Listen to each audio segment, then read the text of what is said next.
Okay, sa simula, may mga panels ka na maayos, may mga panels ka na maiko-connect naman, pero at the end of the day, parang hindi ka na nag-enjoy dun sa toy.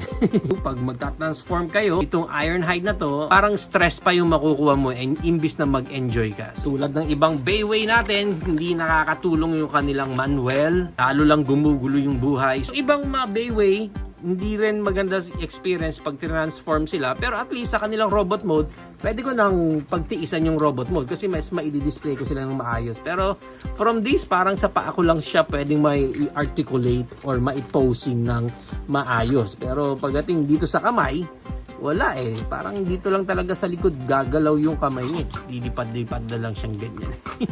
Ikaw ba guys, meron ka na rin bang Bayway Ironhide Master Weapon sa collection mo? Comment down below naman kung ano naman yung experience mo. Same ba tayo or magkaiba? Or palay mo, ikaw pala mas na-enjoy mo itong Ironhide na to.